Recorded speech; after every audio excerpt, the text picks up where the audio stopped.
ॐ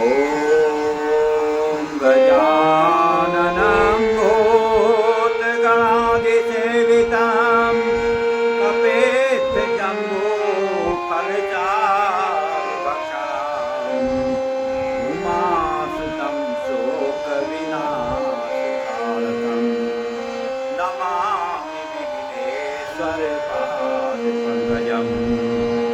गुरुब्रह्मा गुरुविष्णु गुरुदेवो महेश्वरा गुरु साक्षात् परं ब्रह्म तस्मै श्री गुरुवे नमः। या कुन्देन्दु तुषार हार धवला या शुभ्रवस्त्रावृता या वीणा वरदण्ड पंडितकरा या श्वेत पद्मासना या ब्रह्माच्युत प्रभृत शंकर प्रभृतिभिर्देवैः सदा वन्दिता सा मां पातु सरस्वती भगवती निर्शेषजाड्यापहा। नमो अनन्ताय सहस्रमूर्तये सहस्रपादाक्षिशिरोरुबाहवे सहस्रनाम्ने पुरुषाय शाश्वते सहस्रकोटियुगधारिणे नमः। वासुदेवसुतं देवं कंसचाणूरमर्दनं देवकी परमानन्दं कृष्णं वन्दे जगत्। व्यासाय विष्णुरूपाय व्यासरूपाय विष्णवे नमो वै ब्रह्मविदये वासिष्ठाय नमो नमः। ओम श्री गणेशाय नमः। श्री गुरु चरण कमलेभ्यो नमः। श्री विद्यादायिनी सरस्वती देव्ये नमः। श्री गोपी जन वल्लभाय नमः। विष्णु स्वरूपिणे व्यासाय नमः। बोलो पुरुषोत्तम भगवान की जय। मित्रों नमस्कार, मैं चारुचंद्र पंथ आप लोगों को पुरुषोत्तम मास महात्म को बताने के प्रयास कर रहा हूँ। आज 23वां दिन है। पहले दिन से लेकर 22वें दिन तक की कथाएं मेरे YouTube चैनल पर मौजूद हैं। अगर आप पहली बार यह वीडियो देख रहे हैं तो मेरे YouTube चैनल को सब्सक्राइब करें और पहले दिन से लेके 22वें दिन तक की सारी कथाएं आप इस YouTube चैनल पर सुन सकते हैं। अन्य भी सुंदर संगीतमय सुंदरकांड, संगीतमय रामचरितमानस, संगीतमय भजन कीर्तन आदि सब आपको मेरे YouTube चैनल पर मिलेंगे। आज मैं आप लोगों को 23वां और 24वां 2 अध्याय सुनाऊंगा, क्योंकि इस पुरुषोत्तम मास महात्म्य में 31 अध्याय हैं और इस महीने में कुल 30 दिन हैं, जिससे 15 जून को यह महात्म्य मैं आपको 15 जून तक पूरा सुना सकूं। इसलिए आज मैं आपको 2 अध्याय सुना रहा हूं, 23वां और 24वां। आगे को प्रतिदिन एक एक अध्याय सुनाऊंगा, जिससे कि 30 दिन के अंदर यह कथा पूरी हो सके। और इसके प्रसंग में भी इस दोनों अध्याय में एक ही प्रसंग है, आधा 23वें में है, आधा 24वें में है। इसलिए मैं 2 अध्याय आज आपको सुनाता हूँ। कुछ समय ज़्यादा लग सकता है। आप श्रद्धा भक्तिपूर्वक ध्यानपूर्वक सुने। बोलो पुरुषोत्तम भगवान की जय। अथ 23तमो अध्याय।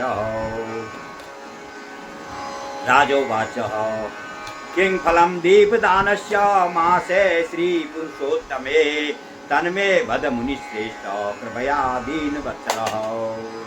तब राजा दृढ़धनुमा ने महर्षि वाल्मीकि से पूछा, हे ऋषि प्रवर, हे दीनों पर दया करने वाले, श्री पुरुषोत्तम मास में दीपदान का क्या महत्व है, सो कृपा करके मुझे बतलाइए। श्री नारायण उवाच इत्थं विज्ञापितः प्राह वाल्मीकिर्मुनि सत्तमः प्रव्रजहर्षयो राजानं विनीतं सहसन्निव। तब भगवान श्री नारायण नारद जी से कहने लगे, हे नारद जी, राजा दृढ़धनुआ के इस प्रकार पूछने पर अत्यंत हर्षित होकर मुनियों में अग्रगण्य महर्षि वाल्मीकि ने हंसते हुए अत्यंत विनम्र राजा दृढ़धनुआ से कहा। वाल्मीकि उवाच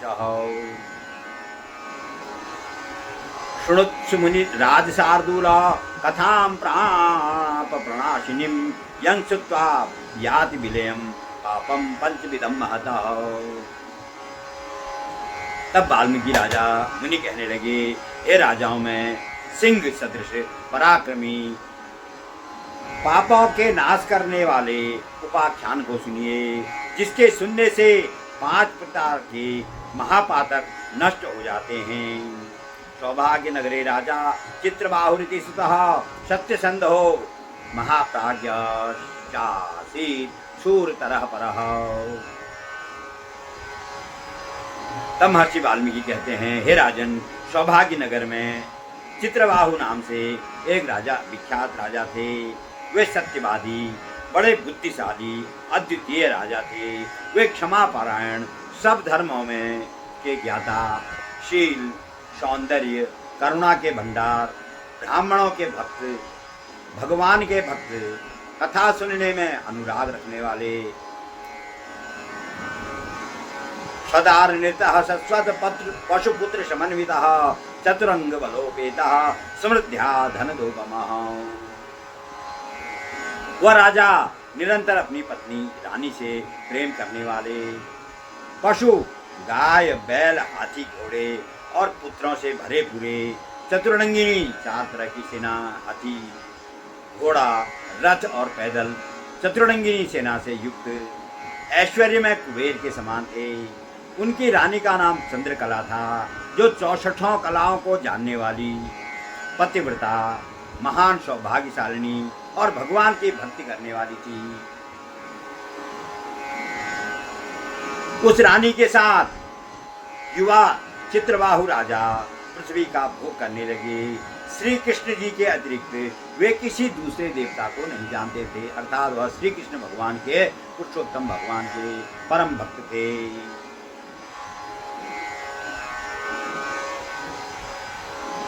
एकस्मिन् दिवसे राजा चित्रबाहुर्महीपति दृष्ट्वा समागतं दूरा जगत्स्य मुनिपुंगवम् प्रणम्य दण्डवद्भो भूमो विधिनां तम पूजयतः कल्पयित्वा आसनं भक्त्या तस्थो मुनिवराकृतः। एक दिन की बात है कि महाराज चित्रबाहु ने दूर से ही आते हुए मुनिराज अगस्त को देखा। पृथ्वी पर दंडवत प्रणाम करके राजा ने उनकी विधिवत पूजा की और भक्तिभाव के साथ आसन प्रदान कर मुनिवर के सामने बैठ गए और विनय से नम्र होकर ऋषि पुंगवल से बोले, राजो वाचः अद्य मे सफलम जन्म, अद्य मे सफलम दिनम, अद्य मे सफलम राज्यम, अद्य मे सफलम गृहम यत्त्वं समागतो येद्य गृहे श्री कृष्ण सेवकः। तब राजा ने कहा, हे मुनिराज, आज मेरा जन्म लेना सफल हुआ, आज मेरा दिन सफल हुआ, आज मेरा राज्य सफल हुआ, आज मेरा महल सफल हुआ। जो आप जैसे श्री कृष्ण जी की आराधना करने वाले मेरे भवन में पधारे। हे मुनि श्रेष्ठ, आपके दृष्टि डालते ही मैं पाप राशि से मुक्त हो गया। मैंने आपको हाथी, घोड़े, रथ, पैदल सेना सहित समस्त राज्य समर्पित कर दिया। वचन करके उन्होंने सारा राज्य अगस्त मुनि को दान कर दिया।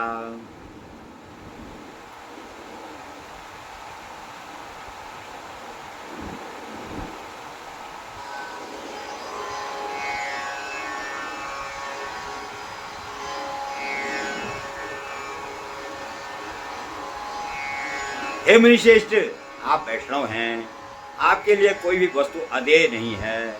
वैष्णव को बहुत थोड़ा सा दिया हुआ भी मेरु पर्वत के समान विशाल हो जाता है।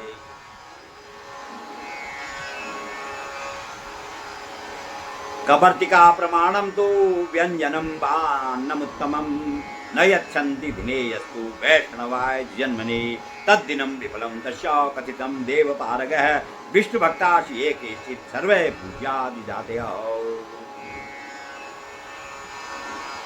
हे मुनिश्रेष्ठ, जो व्यक्ति एक कौड़ी के बराबर भी शाक अथवा बढ़िया अन्न जिस दिन वैष्णव ब्राह्मण को दान नहीं देते, वह दिन उनका व्यर्थ चला जाता है। ऐसा वेद के वेताओं का कथन है। जो द्विजाति विष्णु भक्त हों, वह सभी में पूज्य हैं। हे मुनिश्रेष्ठ, उनका मनसा वाचा कर्मणा से अभिनंदन सत्कार करना चाहिए। ऐसा मुझसे महर्षि गर्गाचार्य, ऋषिवर गौतम और मुनिराज सुमंतु ने कहा है। जब तक सूर्योदय नहीं होता तभी तक तारागणों की प्रभा छवि रहती है। उसी प्रकार दूसरे ब्राह्मणों की भी छवि तभी तक रहती है जब तक वैष्णव ब्राह्मणों का पदार्पण नहीं होता। एक तो ब्राह्मण और उसमें भी विष्णु भक्त वैष्णव ब्राह्मण। सन्यासियों भी सबसे श्रेष्ठ जो है दंडी सन्यासी होते हैं, जिन्होंने दंड धारण किया होता है। त्रिदंड धारण करने से मनुष्य कहते हैं विष्णु भगवान के स्वरूप ही हो जाता है।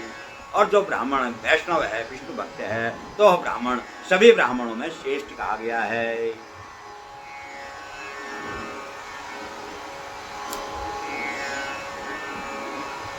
अगस्त्योवाच चित्रबाहो महाभाग धन्यस्त्वं सम्मतं नृपम् इमा धन्या प्रजा सर्वां यस्त्वं रक्षसि वैष्णवः।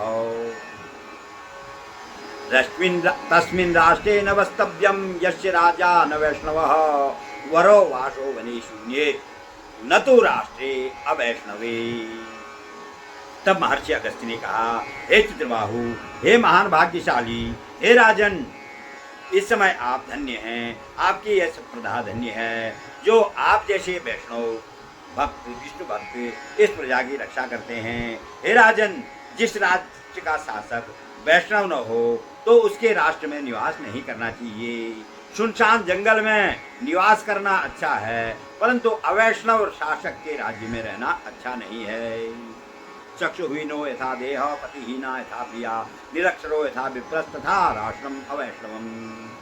जिस प्रकार आँख के बिना शरीर, पति के बिना पत्नी, निरक्षर अर्थात अक्षर ज्ञान से शून्य ब्राह्मण निंद्य है, उसी प्रकार अवैष्णव शासकों का प्रवेश भी निंदनीय है। जिस प्रकार दांत के बिना हाथी, पंख के बिना पक्षी और 10वीं विद्या एकादशी की स्थिति है, उसी प्रकार अवैष्णव शासकों का राज्य है। जिस प्रकार कुशारहित संध्या, बिना तिल के तर्पण, आजीविका के लिए देवता की आराधना पूजा है, उसी प्रकार अवैष्णव भूमिपतियों का राज्य है।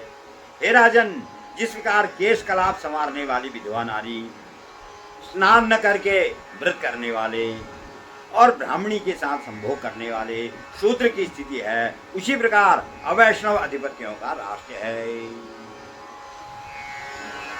सराजा प्रोच्यते सद्भिर यह श्री कृष्ण पदाश्रय तद राज्यम वर्धते नित्यम सुखी भवति तत्प्रजा। हे राजन, विद्वानों ने उसी को राजा कहा है जो श्री कृष्ण जी के चरणों का अनुरागी है। उसी का राज्य दिन प्रतिदिन समृद्धि को प्राप्त होता है और उसी की प्रजा निरंतर फलती फूलती रहती है। हे राजन, मेरी दृष्टि सफल हुई क्योंकि मुझे आपका दर्शन प्राप्त हुआ। आज मेरी वाणी धन्य हुई क्योंकि आप जैसे भगवत भक्त राजा के साथ वार्ता करने का सौभाग्य मुझे प्राप्त हुआ। इदं राज्यं त्वया राजन् प्रकर्तव्यं ममाज्ञया कुत्रचितो मया राज्ये गमिष्यामि यस्तु सत्स्थिते। हे राजन, मेरे आदेश से अब इस राज्य का शासन आप करें। पहले उन्होंने वाल्मीकि मुनि को वचन से वह पूरा राज्य धन धान्य सब दान कर दिया था, लेकिन वाल्मीकि मुनि ने कहा अब मेरे आदेश से इस राज्य का शासन आप करें। मैं आपको शासक के पद पर पुनः प्रतिष्ठित कर रहा हूँ। अब मैं जा रहा हूँ, आपका कल्याण हो। श्री नारायण उवाच इत्युक्त्वा गन्तुकामं तमगं गस्तस्यं मुनिपुंगवं ननाम पर्याभक्त्या महिषी सा पतिव्रता। तब भगवान नारायण कहते हैं, इस प्रकार कहकर जाने की इच्छा करने वाले मुनिश्रेष्ठ महर्षि अगस्त्य जी को राजा चित्रबाहु की पतिव्रता पटरानी ने अत्यंत भक्तिभाव के साथ प्रणाम किया। अगस्तो वाच अवैधव्यम सदा तेस्तु शुभे पतिरता भव तेस्तु सद्रा सदा भक्ति श्री गोपी जन वल्लभे। तब अगस्त्य मुनि ने कहा, हे कल्याणी, आपका सदा सुहाग सदा ही बना रहे और श्रद्धा भक्ति के साथ आप हमेशा अपने पति की सेवा करती रहें और गोप किशोरियों के प्रियतम श्री कृष्ण जी के प्रति आपकी सदा दृढ़ भक्ति बनी रहे। इस प्रकार आशीर्वाद प्रदान करने वाले महर्षि अगस्त्य ने से विनय पूर्वक सिर नवाकर और अंजलि बांधकर फिर महीपाल चित्रबाहु ने कहा। चित्रबाहु वाचः विपुला में कथम लक्ष्मी कथम राज्यम अकंटकम पतिव्रता कथम पत्नी किं कृतम सुकृतम मया। तब चित्रबाहु कहने लगे, हे महर्षि, यह विपुल लक्ष्मी मुझे कैसे प्राप्त हुई, मुझे निष्कंटक साम्राज्य कैसे प्राप्त हुआ, मुझे यह पतिव्रता पत्नी कैसे मिली और मैंने कौन सा ऐसा पुण्य किया था। हे महर्षि, इन सभी प्रश्नों का उत्तर मुझे बताइए, मैं आपकी शरण में आया हूँ। हे मुनिराज, करतल में स्थित आंवला के फल के समान सब कुछ भूत भविष्य वर्तमान के ज्ञाता हैं। जान ही तीन काल निज ज्ञाना करतल गत आमलक समाना। जो ऋषि मुनि त्रिकालदर्शी होते हैं वह हाथ में रखे हुए आंवले के समान तीनों कालों को, भूत भविष्य और वर्तमान को जानते हैं। यह रामायण में भी कहा गया है। श्री नारायण उवाच इत्थं मावेदितो राज्या अगस्तो मुनिपुंगवः समाहित मना भूत्वा जगाद नृपसत्तमम्। तब भगवान नारायण नारद जी से कहने लगे, हे नारद जी, चित्रबाहु राजा के इस प्रकार के प्रश्न करने पर मुनिश्रेष्ठ अगस्त्य जी एकाग्रचित्त होकर राजकुल चूड़ामणि चित्रबाहु से कहने लगे। अगस्तो वाचो मया विलोकितं सर्वं प्राप्तनं चरितं तव तत्सर्वं कथ्यम्याम्यद्य सेता इतिहासं पुरातनम्। तब अगस्त्य मुनि ने कहा, हे महाराज, मैंने आपके पूर्व जन्म का समस्त वृत्तांत देख लिया है। उस प्राचीन उपाख्यान के इतिहास का वर्णन कर रहा हूँ। हे राजन, चमत्कार पुरे रम्ये मणिग्रीवा विधान कृत तम भू शूद्र जातीयो जीव हिंसा परायण।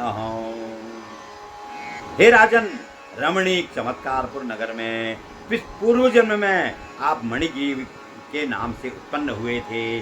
आप शूद्र जाति में पैदा हुए और जीवों की हिंसा करने लगे। आपको ईश्वर और वेदों पर विश्वास न था, आप नास्तिक थे। आपका आचरण बड़ा दूषित था। आप पराई नारी का अपहरण करने लगे। आप अपने उपकार करने वाले के प्रति भी विश्वासघात करने लगे। आपका स्वभाव अत्यंत उद्दंड हो गया। आपने भारतीय शिष्टाचार पद्धति को तिलांजलि दे दी। या चेयम भवतो भार्या पूर्व जन्मनि सुंदरी कर्मणा मनसा वाचा पति सेवा परायणा पतिव्रता महाभागा धर्मनिष्ठा मनसी भावन कुरुते दुष्टम तवो परिकदाचन। यह जो आपकी रानी है, यह पूर्व जन्म में भी आपकी भार्या थी। यह मनसा वाचा कर्मणा से पति सेवा में संलग्न रहती थी। इस महाभाग्यशालिनी पतिव्रता भारतीय धर्मपरायण मनुष्यनी ने कभी भी आपके प्रति दुर्भावना नहीं रखी। आप इतने दुष्कर्म करते थे, फिर भी पतिव्रता आपकी पत्नी ने आपके प्रति कोई दुर्भावना नहीं रखी। आपके चोरी, डकैती, खून आदि पाप कर्मों के कारण आपकी जाति वालों और परिवार वालों ने जाति से आपको बहिष्कृत कर दिया और परित्याग कर दिया और कुपित होकर उस राज्य के शासक ने भी आपके हीरा, मोती, असरफी, रत्नाहार आदि श्रेष्ठ धन को जब्त कर लिया।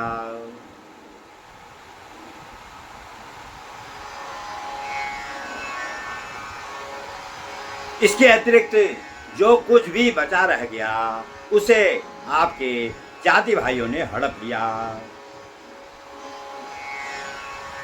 संपत्ति के नाश हो जाने पर आपको धन की बलवती लालसा जग गई। धन के नाश हो जाने पर अन्य मनस्क होकर भी इस पतिव्रता आपकी पत्नी ने आपका साथ नहीं छोड़ा।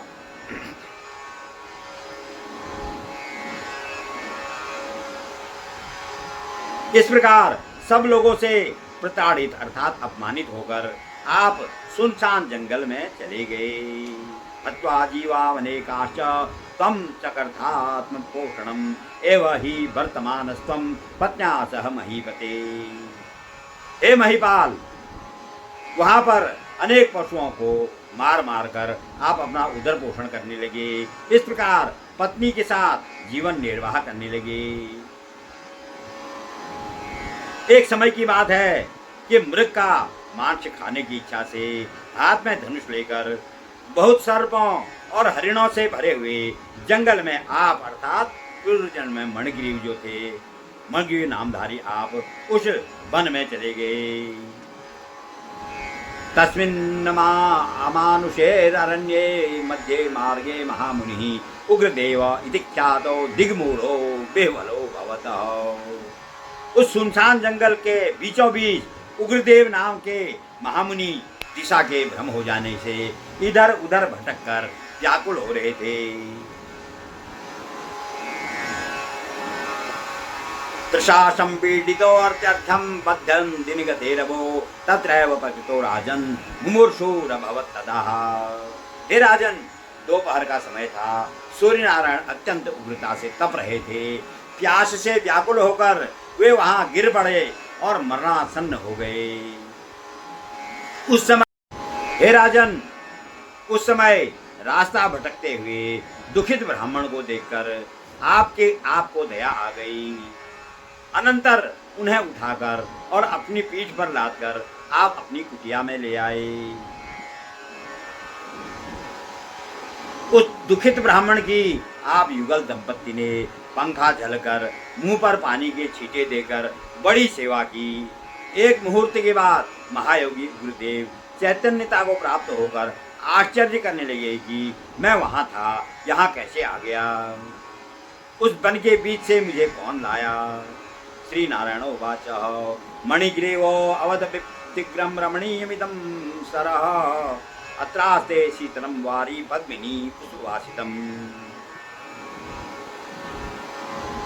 श्री नारायण बोले कि तब मणिग्रीव ने उस ब्राह्मण से कहा कि यहाँ सुंदर तालाब है, इसमें कमलिनी के फूल से सुगंधित शीतल जल है। हे ब्राह्मण देवता, उस शीतल जल में स्नान करके मध्याह्न की क्रिया संध्या करके फलाहार कीजिए और शीतल जल का पान कीजिए। आप सुखपूर्वक विश्राम करें। यह अब आप मेरे संरक्षण में हैं। हे मुनिश्रेष्ठ, आप उठिए और आप कृपा करने के योग्य हैं। अगस्तो वाच लब्ध संज्ञस्तदा विप्रा उग्रदेवो गतश्रमा मणिग्रीव वचः श्रुत्वा समुत्तस्थो तृषातुरः। तब अगस्त्य मुनि ने कहा, उस समय उग्रदेव ब्राह्मण पूरे चैतन्य हो गए थे और उनकी सारी थकावट भी दूर हो गई थी। वे प्यास के मारे बेचैन हो रहे थे। अतः मणिग्रीव की बात सुनकर उठ खड़े हुए। मणिग्रीव की भुजा के सहारे वे तालाब के किनारे पहुंचे और हे महाराज चित्रबाहु, बरगद के पेड़ से शोभायमान तालाब के किनारे पर बैठ गए। बरगद की छाया में बैठकर क्षण भर विश्राम किया। फिर स्नान करके नित्य कर्म की क्रिया करके भगवान श्री कृष्ण जी का पूजन किया। देव ऋषि पितरों का तर्पण करके सुंदर शीतल जल का पान किया। उसके पश्चात उग्रदेव ब्राह्मण शीघ्र बरगद के पेड़ की जड़ के पास जाकर बैठ गए। मणिग्रीव ने अपनी पत्नी के साथ मुनिराज उग्रदेव को नमस्कार किया और अतिथि सत्कार करने की इच्छा से विनय पूर्वक यह बात कही। मणिग्रीवो वाच अस्मात् संतारणायाद्य मदाश्रयमुपागतः ब्रह्मन् त्वं दर्शनात् देव पापं मे विलयं गतम्। तब मणिग्रीव कहने लगा, हे ब्राह्मण, हमको तारने के लिए आज आप हमारी कुटिया में पधारे हैं। आपके दर्शन मात्र से मेरे सारे पाप कट गए। इस प्रकार उनसे कहकर बड़ा प्रसन्न हो अपनी पत्नी से मणिग्रीव ने कहा, अरे भामिनी, जो जो स्वादिष्ट और पके हुए फल मिल सकें उन आम के फलों को तुम शीघ्र ले आओ, देर मत करो। हे सुमुखी, और भी जो कुछ कंद मूल फल आदि मिल सकें तो उन्हें भी लेके आना। निज नाथ बचा सुत्वा फलान्याजाय सुंदरी कंदादिकम च विप्राके स्थापयामास हर्षतः। अपने पति की बात सुनकर सुंदरी नारी ने फलों और कंद आदि को लाकर प्रसन्नता पूर्वक ब्राह्मण के सामने रख दिया। मणिग्रीव फिर मुनिराज से यह वचन बोला, हे ब्राह्मण देवता, इन फलों को अंगीकार करके आप हम दोनों पति पत्नी को कृतार्थ कीजिए। उग्रदेव उवाच, त्वमहं नैव जानामि कस्त्वं तो कथयस्व मे अज्ञातस्य न भोक्तव्यं ब्राह्मणेन विजानता। तब उग्रदेव नाम के जो ब्राह्मण थे उन्होंने कहा, अरे भाई, मैं तुम्हें जानता भी नहीं कि तुम कौन हो, सो अपना परिचय दो। विद्वान ब्राह्मण को चाहिए कि अपरिचित व्यक्ति का भोजन न करें। जब तक परिचय न हो तब तक किसी के घर में भोजन नहीं करना चाहिए। हमारे पहाड़ों में भी एक किस्सा है, भात खा के जात पूछना। पहले खाना खा लिया फिर पूछा तुम कौन सी जात के हो। इसलिए बिना परिचय के किसी के यहाँ भोजन नहीं करना चाहिए। मणिग्रीवो वाच, शूद्रोऽहं शार्दूलं मणिग्रीवा विधानतः स्वजनैर्जातिवर्गैश्च प्रत्यक्तः स्वबान्धवे। तब मणिग्रीव ने कहा, हे ब्राह्मण शिरोमणि, मैं शूद्र हूँ, मेरा नाम मणिग्रीव है। अपने लोगों से, अपनी बिरादरी वालों से, अपने बंधु भाई बांधवों से मैं त्यागा हुआ हूँ। इस प्रकार मणिग्रीव के उत्तर को सुनकर उग्रदेव की आत्मा प्रसन्न हो गई। उन्होंने फलाहार किया और बाद में जलपान किया। तब ब्राह्मण को बैठे हुए देखकर मणिग्रीव ने उग्रदेव के पैरों को अपनी गोद में रखकर बार बार दबाता हुआ फिर यह बात पूछी। मणिग्रीवो वाच, क्व गंतव्यम मुनिश्रेष्ठ कुतस्त्वं चेह कानने निर्जरे दुष्टे हिंस्र जंतु समाकुले। तब मणिग्रीव ने पूछा, हे मुनिश्रेष्ठ, आपको कहाँ जाना है? इस सुनसान पानी रहित खूंखार जानवरों से भरे हुए इस बुरे जंगल में आप कहाँ से आ गए? उग्रदेव उवाच, ब्राह्मणो हम महाभागः प्रयागम गन्तुमुच्चहे अधुना ज्ञात मार्गेण संप्राप्तो दारुणे बने। तब उग्रदेव ने उत्तर दिया, हे बड़भागी, मैं ब्राह्मण हूँ, प्रयाग जाने का विचार है। इस समय रास्ता न जानने के कारण इस भयंकर वन में भटक कर चला आया। उस जगह थकावट और प्यास की बेचैनी के कारण क्षण भर में ही मरणासन्न हो गया। तब तुमने मुझे जीवन दिया, अब बोलो मैं तुम्हें क्या दूं? अरण्यन केन दुखेन दंपतिभ्याम समासितम तद दुःखम अपनेष्यामि मणिग्रीव वदतु मे। तब उग्रदेव कहने लगे, हे मणिग्रीव, तुम्हें ऐसा कौन सा दुख आ पड़ा है कि तुम युगल दंपत्ति ने जंगल का आश्रय लिया? उस दुख को मुझसे कहो, मैं उस क्लेश को दूर कर दूंगा। महर्षि अगस्त्य ने कहा, अगस्तो वाचः इत्युग्रदेव वचनं ललितं निशम्य पत्न्या समक्ष मनुनीय मुनीश्वरं तं दारिद्र्य सागरातीतितीर्षुरसो स्वकीयं वृतान्तमाह निज कर्म विपाकमुग्रम। तब महर्षि अगस्त्य ने कहा कि हे उग्रदेव, कि उग्रदेव ब्राह्मण के इस प्रकार के ललित वचन को सुनकर अपनी पत्नी के सामने ही उन मुनिराज उग्रदेव का विनय पूर्वक अनुनय विनय कर दरिद्रता रूपी सागर से पार जाने की इच्छा से मणिग्रीव अपनी करनी का फल स्वरूप वृत्तांत कहने लगा। ओम श्री बृहन् नारदीय पुराणे पुरुषोत्तम मास महात्म्ये श्री नारायण नारद संवादे दृढ़धनोपाख्याने त्रयोविंशो अध्याय। बोलो पुरुषोत्तम भगवान की जय। यहाँ की कथा 23वें अध्याय में है। अब मैं आपको 24वां अध्याय भी आज ही सुना रहा हूँ। बोलो पुरुषोत्तम भगवान की जय। अथ चतुर्विंशो अध्याय। मणिग्रीवोवाच चमत्कार प्रेरम्ये विद्वज्जन समाकुले मम वासो भवत्तत्र धर्मपत्या सह द्विजः। तब मणिगिरी ने कहा, हे ब्राह्मण देवता, मैं विद्वानों की आबादी से घिरे हुए रमणीक चमत्कारपुर नगर में अपनी रमणी पत्नी के साथ निवास करता था। धनाढ्यस्यं पवित्रस्य परोपकृतशालिनः कदाचिर्दैव योगेन दुर्बुद्धि समपत्यतः। हे ब्राह्मण देवता, मैं बड़ा पूंजीपति था, पवित्र आचरण वाला था और परोपकार करने में सदा तत्पर था। लेकिन किसी समय दैव के संयोग से मुझे दुर्बुद्धि पैदा हो गई। तब बुरी भावना के कारण मैंने अपने धर्म का परित्याग कर दिया, पराई नारी का उपभोग करने लगा और प्रतिदिन अपेय पदार्थों मदिरा ताड़ी आदि का सेवन करने लगा। जब विलासिता के कारण पैसे की कमी हुई, तब चोरी, डकैती, लूटपाट, दूसरों को मार डालने में तत्पर रहने लगा। इसलिए भाई बंधुओं ने मेरा साथ छोड़ दिया और उस समय बृहद बल नामक शासक ने मेरा घर लुटवा दिया। जो कुछ शेष धन बचा रह गया उसे भी भाई बंधुओं ने हड़प लिया। इस प्रकार सबसे अपमानित, लांछित होकर मैं जंगल में रहने लगा। कृत्वा जीववधं नित्यं जीवेयं भार्या सह एतस्मिन् विपतिने घोरे वसमानो दुरात्मनः। हे ब्राह्मण देवता, मैं अपनी पत्नी के साथ इस घोर जंगल में रहता हुआ मैं दुराचारी नित्य जीवों की हिंसा करके अपना जीवन निर्वाह करता हूँ। हे ब्राह्मण, अब आप मुझ पातकी पर अनुग्रह करें। मेरे पहले के पुण्य प्रताप से आपका इस गहन मन में आना हुआ है।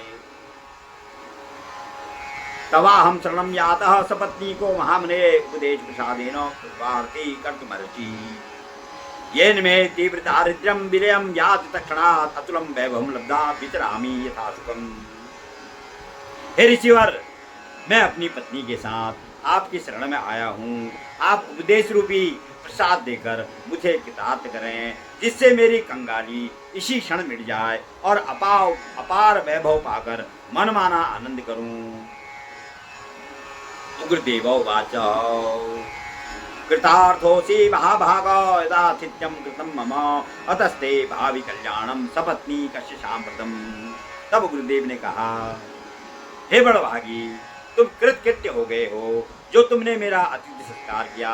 इसलिए इस समय तुम दोनों युगल दंपति का भविष्य में कल्याण हो वह उपाय मैं आपको बताता हूँ। बिना व्रत किए, बिना तीर्थ किए, बिना दान किए अनायास तुम्हारी दरिद्रता मिट जाए, वैसा उपाय मैंने विचार कर लिया है। अतः वरम तृतीयो अस्ति मासः श्री पुरुषोत्तमः यद भवा तत्र विधिनाम दंपत्तिभ्याम प्रयत्नतः। हे मणिग्रीव, यह ज्येष्ठ मास है। इसके बाद तीसरे श्रावण मास में श्री पुरुषोत्तम मास आने वाला है। उस पुरुषोत्तम मास में तुम दोनों पति पत्नी युगल दंपति विधि पूर्वक प्रयत्न करके श्री पुरुषोत्तम भगवान को प्रसन्न करने के लिए दीप दान करना। उस दीप दान से तुम्हारी दरिद्रता जड़ से साफ हो जाएगी। तिल तैलेन कर्तव्यम सर्पिषा वैभवे सती तयोर मध्ये न कश्चित्तम कानने वसतो अधुना। तिल के तेल से दीप दान करना चाहिए। यदि समृद्धि हो, ऐश्वर्य हो, पैसा हो तो शुद्ध घी से, वनस्पति घी से नहीं, शुद्ध घी से दीप दान करना चाहिए। परंतु जंगल में रहते हुए तुम्हारे पास इन दोनों अथवा घी, तेल अथवा घी में से कोई भी साधन नहीं है। इंदुघी जलेन तेलेन दीपः कार्य स्वयानघ यावन मासम सनियमं मणिग्रीवं स्त्रियासः। हे पाप रहित मणिग्रीव, पुरुषोत्तम महीने भर अपनी पत्नी के साथ नियम पूर्वक इंदुगी अर्थात हिंगौट के तेल से दीपदान करते रहना। हिंगोट एक वृक्ष होता है जिसमें से राल जैसी टपकती रहती है, बहुत जलती है। जैसे हमारे पहाड़ों में लीसा होता है, चीड़ के पेड़ से लीसा निकलता है, उसे जलाओ तो जल जाता है। ऐसे हिंगोट का वृक्ष होता है जिससे जो तरल पदार्थ निकलता है वह जलता है। उसी तेल से तू दीपदान करते रहना। अपनी भार्या के साथ इस सरोवर में तुम प्रतिदिन स्नान करना। इसी प्रकार वन में तुम 1 मास तक दीपदान करते रहना। तुम्हारे इस अतिथि संस्कार से प्रसन्न होकर मैंने वेद द्वारा प्रतिपादित यह उपदेश तुम दोनों पति पत्नी को दिया है। विधि के बिना भी दीपदान करने से मनुष्यों को लक्ष्मी की अभिवृद्धि होती है। यदि विधि विधान के साथ पुरुषोत्तम मास में दीपदान किया जाए तो क्या पूछना है। वेदोक्तानि च कर्माणि दानानि विविधानि च पुरुषोत्तम दीपश्च कलानार्हन्ति षोडशीम्। वेद में कहे हुए कर्म और अनेक प्रकार के दान पुरुषोत्तम मास में दीपदान की 16वीं कला की बराबरी नहीं कर सकते। तीर्थानि सकलान्येव शास्त्राणि सकलानि च पुरुषोत्तम दीपस्य कलानार्हन्ति षोडशीम्। अखिल तीर्थ अखिल शास्त्र पुरुषोत्तम मास के दीपदान की 16 की कला की बराबरी नहीं कर सकते। योगो ज्ञानम तथा सांख्यम तंत्राणि सकलान्यपि पुरुषोत्तम दीपस्य कलानार्हन्ति षोडशीम्। योग ज्ञान सांख्य समस्त तंत्र शास्त्री भी पुरुषोत्तम मास के दीपदान की 16वीं कला की बराबरी नहीं कर सकते। कृच्छ चांद्रायणादीनि व्रतानि निखिलानि च पुरुषोत्तम दीपस्य कलानार्हन्ति षोडशीम्। कृच्छ चांद्रायण आदि समस्त व्रत पुरुषोत्तम मास के दीपदान की 16वीं कला को भी नहीं पा सकते। वेदाभ्यासो गया श्राद्धम गोमती तट सेवनम पुरुषोत्तम दीपस्य कलानार्हन्ति षोडशीम्। वेद का स्वाध्याय प्रतिदिन वेद का पाठ करना, अध्ययन करना, गया में श्राद्ध करना, गोमती के तट का सेवन पुरुषोत्तम मास के दीपदान की 16वीं कला की बराबरी भी नहीं कर सकते। उपराग सहस्राणि व्यतिपाद शतानि च पुरुषोत्तम दीपस्य कलानार्हन्ति षोडशीम्। हजारों सूर्य चंद्र ग्रहण करणों व्यतिपाद योग भी पुरुषोत्तम मास के दीपदान की 16वीं कला को भी नहीं पा सकते हैं। पूर्वादि क्षेत्र वर्याणि दंडकादि वनानि च पुरुषोत्तम दीपस्य कलानार्हन्ति षोडशीम्। कुरुक्षेत्र आदि सर्वश्रेष्ठ क्षेत्र दंडकारण्य आदि सर्वोत्तम वन भी पुरुषोत्तम मास की में दीपदान की 16वीं कला की तुलना भी नहीं कर सकते। हे वत्स, यह अत्यंत गुप्त व्रत जैसे तैसे व्यक्ति से कहने योग्य नहीं है। यह व्रत धन धान्य पशु समुदाय पुत्र पौत्र तथा यश की वृद्धि करने वाला है। बंध्या बंध्यत्व समन नमाम अबध्यकारम स्त्रिया अवैधव्यकरम स्त्रिया राजिदम राजभ्रष्ट चिंतितार्थकरम नृणाम। बंध्या नारी के बांझपन को दूर करने वाला है और महिलाओं को सुहाग देने वाला है। सत्ता से अच्युत हुए सत्ता से भ्रष्ट हुए व्यक्ति को दोबारा सत्ता प्रदान करने वाला है और प्राणियों की समस्त अभिलाषाओं की पूर्ति करने वाला है। कन्या बिंदेत भर्तारम गुणिनम चिर जीवनम कांतार्थी लभते कांताम सुशीलाम च पतिव्रताम।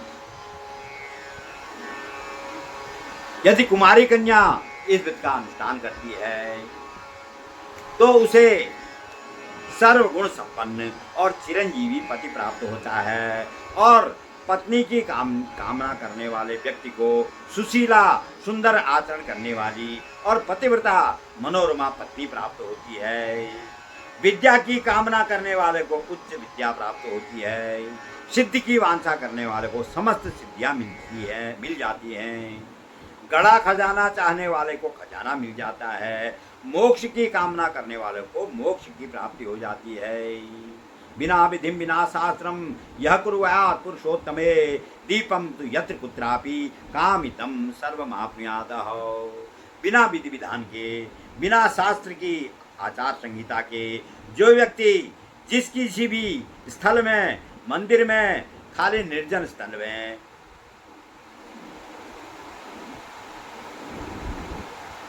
भयंकर जंगल में भी दीपदान करते हैं, अर्थात दीपक जलाते हैं, अर्थात प्रकाश की व्यवस्था करते हैं, तो उनकी सारी आकांक्षाएं पूरी हो जाती हैं।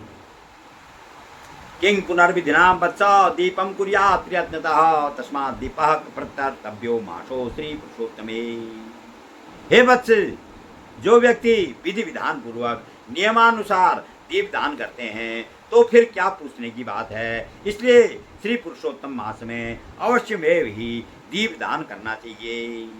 इस समय मैंने यह भारी से भारी कंगाली मिटाने वाले दीपदान के बारे में तुम्हें बतलाया है। मैं तुम्हारी परिचर्या से बहुत संतुष्ट हूँ, तुम्हारा कल्याण हो। अब मैं जा रहा हूँ।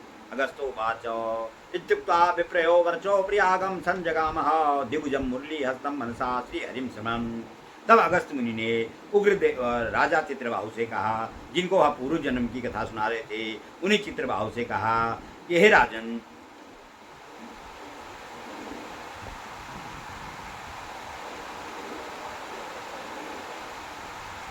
इस प्रकार उस मणिग्रीव से कहकर वह विप्रवर अर्थात उग्रदेव दो भुजाधारी मुरली को धारण करने वाले श्री हरि भगवान का मानसिक स्मरण करते हुए प्रयाग की ओर चले गए। वे दोनों युगल दंपत्ति अपनी कुटी से उग्रदेव का अनुगमन करके उनके पीछे जाकर उनके साथ कुछ महीने तक रहे। फिर दोनों उन्हें नमस्कार करके प्रसन्न चित्त हो अपनी कुटी को लौट आए। अपनी कुटी में आकर भक्ति भाव के साथ पुरुषोत्तम मास आने पर पुरुषोत्तम मास में चित्त लगाकर ब्राह्मण की भक्ति में तत्पर उन युगल दंपत्ति ने 2 महीने का समय बिताया। गते मास द्वे सीमान आगतः पुरुषोत्तम तो तस्मिन् चक्रतुर्दीपम गुरु भक्ति परायण हो। 2 महीना बीत जाने के पश्चात श्रीमान पुरुषोत्तम मास आ गया। युगल दंपत्ति ने गुरु भक्ति में तत्पर हो उस पुरुषोत्तम मास में दीपदान का कार्य संपन्न किया। आलस्य का परित्याग करके वैभव की प्राप्ति के उद्देश्य से हिंगोट के तेल से दीपदान किया, इंदुकी के तेल से दीपदान किया। इस प्रकार दीपदान करते हुए युगल दंपत्ति का श्री पुरुषोत्तम मास बीत गया। उग्रदेव प्रसादेन विनिर्धूत स्तम मनो मलो कालस्य वशमापन्नो पुरंदरपुरीं गतो। उग्रदेव मुनि की कृपा से उन दोनों का आंतरिक मल मिट गया। वे शुद्ध अंतःकरण होकर कुछ काल के बाद काल के वशीभूत हो इंद्रपुरी को चले गए। वहां इंद्रलोक के समस्त सुखों का उपभोग करके पृथ्वी पर भारत खंड में उग्रदेव ब्राह्मण की अनुकंपा से युगल दंपत्ति ने द्विज वर्ण में जन्म लिया। वीरबाहु सुतस्त्वं च चित्रबाहुरिति सुतः पूर्वास्मिन्नयो मणिग्रीवो मृग हिंसा परायणः।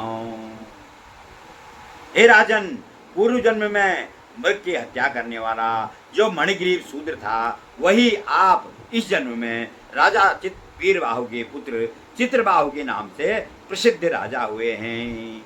इयं चंद्रकला नामनी महिषी अधुना तव सुंदरी की समाख्याता पूर्व जन्मनि ते अंगना। यह जो चंद्रकला नाम की पटरानी है, यह पूर्व जन्म में सुंदरी नाम की धर्मपत्नी थी। पतिव्रत धर्म के कारण यह आपकी अर्धांगिनी हुई, क्योंकि जो नारियां पतिव्रता होती हैं वे अपने पति के पुण्य का आधा भाग लेने वाली होती हैं। कृतेन दीपदानेन मासे श्री पुरुषोत्तमे इंदुगीजेन तेलेन तव राज्यम अकंटकम। श्री पुरुषोत्तम मास में हिंगोट के तेल से दीपदान करने के कारण आपको यह निष्कंटक राज्य प्राप्त हुआ है। किं पुनः सर्पिषा दीपम तिलितेरेण वा पुनः यह करोति अखंडम वै मासे श्री पुरुषोत्तमे। श्री पुरुषोत्तम मास में जो व्यक्ति घी से अथवा तिल के तेल से अखंड दीप दान करते हैं तो फिर पूछने की बात ही क्या है। जब हिंगोट के तेल से दीप दान करने के कारण आपको इतना राज्य सुख प्राप्त हुआ है तो फिर तिल या देसी घी, गाय के घी के तेल से दीप अखंड दीप दान करने से पर पूछने की क्या बात है। पुरुषोत्तम दीपस्य फलमें तन्न संशयः किं पुनश्चोपतावासे चरतः श्री पुरुषोत्तमः। पुरुषोत्तम मास में दीप दान का यह फल कहा गया है, इसमें रंच मात्र भी संशय नहीं है। जो उपवास आदि नियमों से भी श्री पुरुषोत्तम मास की आराधना करते हैं तो उनके संबंध में क्या कहने की बात है। वाल्मीकि उवाच चित्रबाहुचरितं पुरातनं सन्निरूप्य कलशोद्भवो मुनिः सत्कृतिं समधिगम्य तत्कृतामक्षया शिशुमुर्वीर्यनिर्णयो।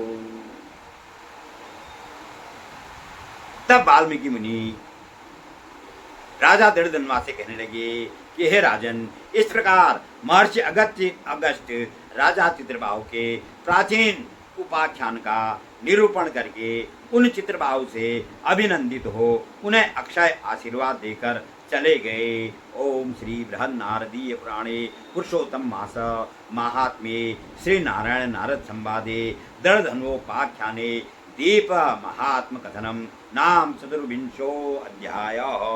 बोलो पुरुषोत्तम भगवान की जय। मित्रों, आज मैंने आप लोगों को 2 अध्याय सुनाए, 22वां और 23वां अध्याय, 23वां और 24वां अध्याय। यह 23वें दिन की कथा है। इसमें 2 अध्याय इसलिए मैंने आपको सुनाए कि इस पुरुषोत्तम मास में 31 अध्याय हैं।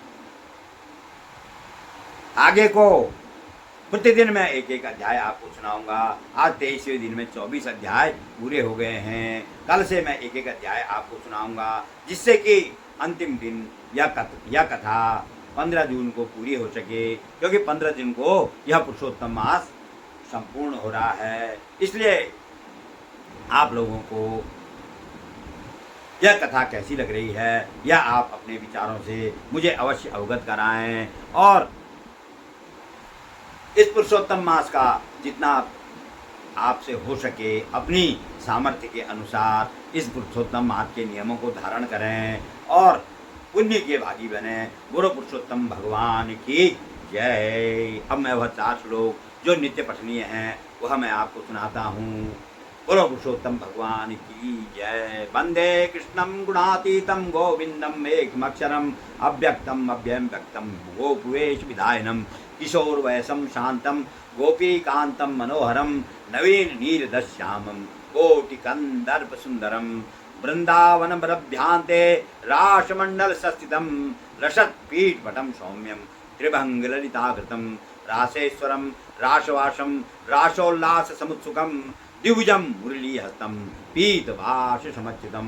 बोलो पुरुषोत्तम भगवान की जय। श्री कृष्ण गोविंद हरे मुरारे हे नाथ नारायण वासुदेव। श्री कृष्ण गोविंद हरे मुरारे हे नाथ नारायण वासुदेव। हे नाथ नारायण वासुदेव। हे नाथ नारायण वासुदेव। श्री कृष्ण गोविंद हरे मुरारे हे नाथ नारायण वासुदेव। गोविंद मेरी यही प्रार्थना है, भूलूं न मैं नाम कभी तुम्हारा। निष्काम होकर दिन रात गाऊं गोविंद दामोदर माधवेति। श्री कृष्ण गोविंद हरे मुरारे नाथ नारायण वासुदेव, हे नाथ नारायण आरती युगल किशोर की जय, राधे धन्य चावर की जय, आरती युगल किशोर की जय, राधे धन्य चावर की जय। रवि शशि कोटि बदन की शोभा, ताहिनी रखे मेरा मन लोभा, रवि शशि कोटि बदन की शोभा, ताहिनी रखे मेरा मन लोभा, गौर श्याम मुख निरखत रे जय, प्रभु को रूप नयन भर जय, आरती जुगल किशोर की जय, राधे धन्यो सावर की जय, कंचन थार कपूर की बाती, हरियाए निर्मल भई छाती, फूलन की सेज फूलन की माला, रत्न सिंहासन बैठे नंद लाला, आरती युगल किशोर की जय, आधे धन्यो चावर की जय। मोर मुकुट कर मुरली सोह, नटवर वेश देख मन मोह, मोर मुकुट कर मुरली सोह, नटवर वेश देख मन मोह, आधा नील पीत पट सारी, कुंज बिहारी गिरिवर धारी, आरती युगल किशोर की जय, राधे धन्यो चावर की जय, श्री पुरुषोत्तम गिरिवर धारी, आरती करत सकल ब्रज नारी, नंदन तन सुभानु किशोरी, परमानंद स्वामी अविचल जोरी, आरती जुगल किशोर की जय, राधे धन्यो चावर की जय, आरती जुगल किशोर की जय, राधे धन्यो चावर की। पवन मांद सुगंध शीतल हेम मंदिर शोभितम, निकट गंगा बहति निर्मल, श्री बद्रीनाथ विश्वम्भरम, देश सुमिरन करदनि सदिन धरत ध्यान महेश्वरम, शिवेद ब्रह्मा करत स्तुति, श्री बद्रीनाथ विश्वम्भरम, शक्ति गौरी गणेश शारद नारद मुनि उच्चारणम, योग ध्यान अपार लीला, श्री बद्रीनाथ विश्वम्भरम, इंद्र चंद्र कुबेर दिनकर कुतुब दीप प्रकाशितम, सिद्ध मुनि जन करत जय जय, श्री बद्रीनाथ विश्वम्भरम, यक्ष